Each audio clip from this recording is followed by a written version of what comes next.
Bonjour tout le monde. Aujourd'hui dans la série cartes tirage avec une carte majeure du tarot, j'aimerais vous présenter un tirage avec la roue de fortune. Alors la roue de fortune, c'est une carte que j'affectionne particulièrement, j'ai fait pas mal de vidéos dessus et je vous donnerai les liens au cours de cette vidéo pour vous y reporter et mieux la comprendre. Mais ici nous allons l'utiliser comme prétexte pour justement faire un tirage avec. Donc c'est parti. Alors, quel est l'intérêt de faire un tirage avec la roue de fortune? Alors, justement, notre battleur, dans son parcours, se confronte aux aléas de la vie, justement, sur cette roue de fortune. Il commence à comprendre ses idées de cycle et pourquoi, justement, il est souvent ballotté par les événements. En fait, les éléments, ils se heurtent aux événements et plus il lutte, plus les choses vont aller différemment en fait, vont être contraires à ce qu'il souhaite. Et donc il fait l'expérience de la nature chaotique justement des changements de paradigme, d'événements, de choses dans sa vie, qui sont représentés aussi évidemment par les stations du tarot, mais ça c'est une autre vidéo.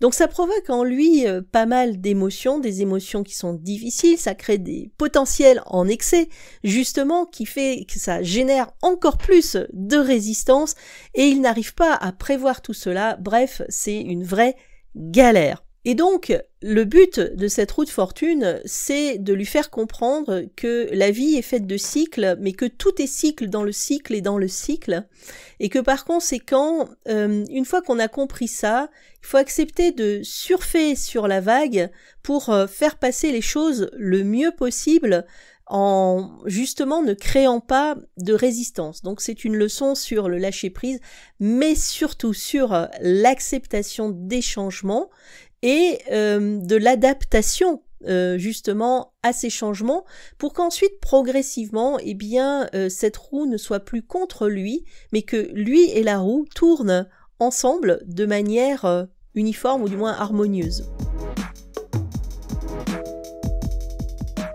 Alors, justement, pourquoi réaliser ce tirage? Ce tirage suit le mouvement de la roue de fortune, des cycles de la roue de fortune. Donc, nous pouvons considérer que chaque cycle est comme une saison, par exemple, ou que les cycles sont des saisons. Quoi qu'il en soit, il y a toujours une saison basse et une saison haute et des saisons intermédiaires de toute façon quand on regarde quoi que ce soit. Donc, elles correspondent justement aux cycles qui tournent inexorablement sur Terre. Et je les ai présentés ici sur les 4 saisons de l'année pour donner voilà une idée, hein, parce que comme ça je trouve que c'est assez parlant, parce que justement par exemple l'hiver c'est un temps pour s'arrêter et l'été c'est un temps de maturation, donc c'est assez parlant. Et puis j'aime bien aussi cette idée parce que dans le Yi King par exemple, l'idée de yin, de yang, mais également de saison est très très développée et très intéressant.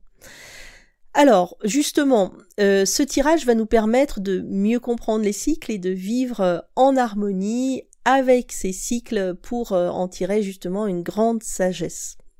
Alors, quand utiliser ce tirage? Donc ce tirage sera très utile toutes les fois que vous vous sentez avec des forces contraires, par exemple, où vous ne comprenez pas pourquoi vous êtes bloqué dans une situation. Qu'est-ce qui va se passer dans cette situation, où vous en êtes dans cette situation, ou alors que vous avez l'impression que tout va trop vite, tout va trop lentement, vous avez besoin d'avoir également une perspective beaucoup plus large des choses. Donc il est également utile pour comprendre l'évolution d'une situation dans un laps de temps déterminé, par exemple avoir une vue d'ensemble sur une année, sur un mois, sur les changements qui sont intervenus, donc sur des périodes de temps aussi, donc c'est assez intéressant, ça vous permet aussi de vous projeter sur le futur. C'est aussi un tirage que vous pouvez utiliser pour bien comprendre les forces en présence dans votre vie, ce qui vous fait avancer ou ce qui vous freine, donc vous voyez c'est assez riche, donc c'est pas mal comme tirage. Justement maintenant je vais vous expliquer les positions de ce tirage.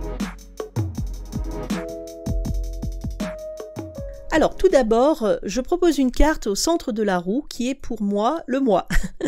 Donc le moi représente l'état de conscience intérieure, donc qui je suis, c'est-à-dire l'élément stable qui est immuable, celui qui ne bouge jamais. Donc quels sont mes acquis et comment je me vois justement par rapport à ce tourbillon et par rapport à la situation. Donc en fait, si vous voulez, la carte centrale ici, c'est ma prise de conscience par rapport à tout ce qui tourne autour de moi. Ensuite, j'ai placé une carte sur la manivelle. Vous savez ce qui tourne comme ça? C'est l'environnement qui fait tourner les choses. Donc l'environnement, c'est quoi? C'est le monde extérieur, ce qui m'entoure et ce sur quoi je n'ai justement pas de prise parce que c'est pas moi qui fais tourner la manivelle. Donc malheureusement, cela conditionne quand même mon moi dans ma vision des choses et également dans mon abord des événements de la vie. Donc cette carte me permet de comprendre comment mes choix sont influencés par justement cette manivelle qui tourne. Après, je vous propose donc 4 cartes pour les saisons qui sont les 4 coins de la roue. En commençant par l'hiver, c'est le temps de repos où les choses sont en gestation, tout dort en fait. Ce n'est pas encore visible, mais ça n'empêche pas qu'il y a quand même une vie souterraine qui existe. Donc ça veut dire que sur cette époque-là, il faut rassembler son énergie pour que les choses ensuite émergent dans les autres étapes de l'année. Donc même si en apparence il n'y a pas de mouvement, pendant l'hiver, la nature se prépare, je fais des références au Yi bien sûr, se prépare en profondeur à l'éveil du printemps. Donc cette position me permettra de me demander qu'est-ce qui est en train de reposer, de sédimenter en moi et qu'est-ce qui va connaître un renouveau en moi, justement. Ensuite, le printemps, logiquement, c'est le temps du renouveau, de la naissance, donc qu'est-ce qui va prendre vie et qu'est-ce qui va germer. Ensuite, l'été, logiquement aussi, c'est le temps de la maturation, de l'abondance et de la récolte. Donc, qu'est-ce que je récolte, justement, des deux phases, stations précédentes. Donc, qu'est-ce qui est en train de mûrir dans ma vie? Qu'est-ce qui va, justement, apparaître dans ma vie? Et qu'est-ce qui va donner cette impulsion à ma vie. Et enfin, la dernière carte, c'est l'automne. L'automne, c'est le temps où on va s'endormir progressivement. C'est aussi encore un temps de récolte. On continue à récolter un petit peu, mais on est en train de se préparer à nouveau pour l'hiver. Et puis, c'est aussi le moment de la perte des feuilles, c'est-à-dire de quoi est-ce que je dois me détacher, de quoi est-ce que je dois me délester, quel est le superflu dans ma vie pour que justement je puisse recommencer un nouveau cycle en étant totalement allégé et dans les meilleures conditions qui soient. Comme vous voyez, c'est un tirage qui est assez intéressant. Il n'est pas nécessaire de poser de questions pour ce tirage, mais vous pouvez aussi poser des questions justement sur une période, par exemple. Donc je vous propose maintenant de faire un exemple. Voici donc les cartes qui sont sorties en fonction des positions. Donc le mois, c'est le 2 de coupe. L'environnement, c'est le valet de coupe. Les saisons, donc pour l'hiver, c'est la justice, pour le printemps, la force, pour l'été, l'as de coupe, et enfin pour l'automne, le pendu. Et on va voir tout ça en détail. Alors, le mois est représenté par le 2 de coupe. C'est une très belle carte, évidemment, qui exprime l'union, également donc l'idée de l'amour, de l'échange dans l'amour, donc le don. C'est un don partagé. Donc le moi est centré sur l'amour et cette idée d'échange. Donc ce moi a compris l'importance de l'amour et du partage justement dans cette notion de cycle. Donc il y a un éveil qui est très présent ici, n'est-ce pas? Et on pourra penser aussi que ce moi partage son existence avec peut-être un autre être en harmonie. En tous les cas, il est ici dans une forme de complétude et d'harmonie qui se réalise par l'échange justement à travers les coupes. Donc ce moi est très beau et semble donc être très bien, très centré dans cette idée d'harmonie. Alors il se confronte à l'environnement qui est le valet d'épée. Alors ce valet d'épée est totalement l'opposé du 2 de coupe, il est froid, il est direct, il utilise le mental et non plus justement les sentiments comme le 2 de coupe. Et on a l'impression qu'ici c'est la parole qui se confronte à l'amour et qui cherche à couper l'amour. Peut-être est-ce également l'épée qui cherche à scinder en deux ce 2 de coupe, donc pour qu'il ne soit plus dans la complétude. Et donc ce valet montre cette dichotomie entre ces deux cartes, et donc deux mondes totalement différents qui semblent donc ici peut-être pas s'affronter puisque le 2 de coupe n'affronte pas, mais qui semblent donc s'opposer. Donc le valet parle beaucoup, c'est le monde extérieur, il peut peut-être prêter à confusion, peut-être même qu'il essaye de distraire le 2 de coupe pour qu'il ne soit plus justement dans cet acte d'amour et d'échange et qu'il soit lui-même dans la confusion. Donc vous voyez ici le monde, l'environnement est un obstacle très important auquel se confronte le 2 de coupe, mais qui peut être contourné justement si on est dans la vérité du cœur et de l'amour. C'est vraiment une superbe leçon là. Alors franchement, là c'est très beau. Franchement, c'est très très beau. Hein. Ici donc le 2 de coupe semble, donc le moi, ne semble ne pas trop prêter attention au valet d'épée et je pense que c'est bien. Voilà. Alors on va passer aux saisons maintenant. Donc la première saison que nous allons analyser, c'est l'hiver et elle est représentée par la justice. Alors la justice, c'est une carte majeure, c'est une carte austère, c'est une carte assez froide, froide parce qu'elle n'a pas d'émotion. Ce qui veut pas dire qu'elle n'est pas, que c'est pas une bonne carte, au contraire. Elle représente en fait tout ce qui est en attente, parce que la justice, elle doit juger plein de choses en fait, et en général, il y a la queue pour juger les choses. Donc ici, la justice représente tout ce qui va pouvoir être révélé au printemps, et qui pour l'instant est en sommeil. Donc elle est en train, je dirais, d'accumuler de l'information, ou en tous les cas de se préparer justement pour prendre la bonne décision au bon moment. Donc c'est beau, hein, c'est très très beau. Il y a de nombreuses choses donc qui vont émerger au printemps. Et la justice ici, elle est en train dans une réflexion sur ce qu'elle devra trancher, les décisions qu'elle devra prendre et comment elle devra les prendre. Donc ce n'est pas encore le moment de prendre des décisions et de décider, mais c'est en travail, c'est en profondeur, c'est ce qui va se passer dans l'avenir, c'est qu'il va falloir faire des choix, mais ce seront pas des choix du style amoureux, ce seront des choix j'ai décidé parce que j'ai maintenant tous les éléments, ils ont sédimenté en moi et je vais pouvoir donc prendre la bonne décision au bon moment. Donc pour l'instant, pour résumer, il y a de nombreuses décisions qui sont en cours d'attente et qui seront prises plus tard. Donc il faut laisser ici dans cet hiver qui est froid, et bien justement le mental et la froideur, laisser les choses sédimenter pour attendre le bon moment. Et donc nous avons le printemps ensuite avec la carte de la force qui est à nouveau une carte majeure. Donc la force, c'est aussi une très belle carte. Alors elle est chaude à côté, elle est très chaude à côté de la justice parce que là on sent vibrer, hein, la force elle vibre en fait. Elle a réussi à rallier justement le côté physique, donc matériel, corps animal, hein, on va dire, avec le côté divin, cœur également. Elle a réussi à dompter et à apprivoiser justement toutes les forces qui sont en elle. Donc c'est en fait la justice qui lui a permis de faire ça tout au long donc de cet hiver, et le printemps justement montre cette belle maîtrise des choses. Et là cette fois-ci on est vraiment dans le mouvement du cycle, un cycle positif.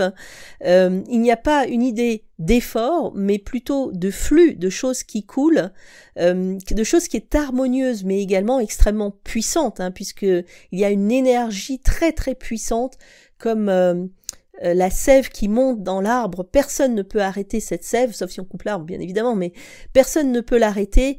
Donc la force ici, personne ne peut l'arrêter également.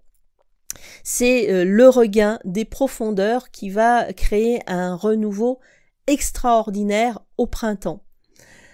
C'est beau. Ensuite l'été. L'été est représenté par l'as de coupe. Alors, encore une carte d'émotion, enfin d'émotion d'amour. Donc l'été, c'est ce qu'on doit récolter. Donc le tirage attire beaucoup l'attention justement sur l'énergie amour, puisque le moi est justement fait de cette énergie amour, c'est le 2 de coupe. Et là c'est marrant parce qu'on a As de coupe et 2 de coupe. Donc ce sont deux cartes qui se suivent également. Donc cet As de coupe, c'est un peu la consécration du moi qui se réalise dans l'été, où on va dire la potentialité réalisée par le 2 de coupe, hein, finalement. Donc c'est une fraction de ce 2 de coupe qui s'exprime ici dans l'été, avec cet amour et ce don de soi en potentialité infinie, et donc il y a ici un alignement avec l'univers qui est vraiment très présent et très bien marqué. Et en plus, cet As de coupe est totalement dans la continuité des deux autres cartes, hein, du 2 de coupe, et de la force, justement. Donc ici, ces cycles sont très logiques, ils ne sont absolument pas saccadés, on est vraiment dans une superbe harmonie. C'est la réalisation donc de l'être qui s'exprime ici dans sa plus grande puissance, hein, au moment de l'été. Alors ce que vous remarquerez ici dans ces cycles, et c'est intéressant parce que tout à l'heure je vous expliquais justement que la roue de fortune présente des cycles et que ces cycles peuvent être en cascade, ou alors on peut être ballotté par les événements. C'est des choses qui arrivent assez fréquemment. Et là, ce tirage-là, donc qui fait 100 questions, hein, montre justement une idée très harmonieuse de cycle dans lequel justement le moi arrive à s'adapter aux choses qui arrivent et à entrer dans cette logique. Et vous voyez, c'est un petit peu comme caresser un animal dans le sens du poil ou à rebrousse-poil. Et bien ici, vous êtes dans le sens du poil. Et si vous êtes dans le sens du poil, et bien les choses, finalement, elles vont dans une logique harmonieuse. Je pense qu'ici, ce tirage est une superbe leçon sur comment, justement, comprendre la roue de fortune et en même temps, comment aborder les cycles de la vie ou les événements auxquels nous sommes confrontés. Donc c'est vraiment une superbe leçon. Alors maintenant, nous passons à la station automne, donc l'automne qui est représenté ici par le pendu. En automne, il est nécessaire de couper. Justement, les feuilles tombent, hein, comme je vous le disais, et il faut lâcher pour se délester. Et alors, c'est très marrant. Alors, encore une carte majeure, comme quoi vous voyez ce tirage ici, hein, bon, j'ai bien battu les cartes, mais il y a beaucoup de cartes majeures qui sortent.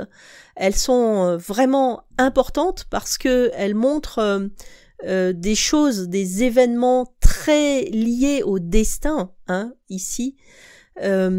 Donc, ici, c'est que le temps, il faut lâcher les choses, et le temps de l'inaction, finalement, il est terminé, parce que le pendu va se délester des poids qu'il a. Donc c'est son rôle, hein, ce qu'il fait, c'est ça en fait, il lâche prise, il se déleste pour être dans une concordance parfaite avec le tirage, c'est-à-dire pour aborder l'hiver dans le meilleur état qui soit, le plus propre possible, pour justement permettre à nouveau de sédimenter et de créer de nouvelles choses pour le présent. Donc ce pendu-là, il est vraiment adapté à la saison de l'automne. C'est absolument extraordinaire. Donc la conclusion par rapport à ce tirage, si on regarde comme ça, c'est que il est harmonieux et que justement le 2 de coupe qui représente le moi ici montre qu'il est arrivé à un degré de maturité suffisant pour justement passer à l'action et vivre des cycles harmonieux qui sont dans une logique, en fait, et il a compris également le moteur des saisons et de ne pas aller à rebrousse-poil. Donc en fait, ici, ce tirage montre comme une forme de boucle vertueuse où tout est équilibré et en harmonie. J'espère que ce tirage vous a plu, en tous les cas que l'explication de ce tirage vous a plu. Je vous encourage à faire ce type de tirage. Vous allez voir, vous allez vraiment prendre plaisir à le faire. C'est absolument passionnant de découvrir toutes ces stations. Je vous remercie de m'avoir écouté. Je vous dis à très bientôt dans une prochaine vidéo. Au revoir.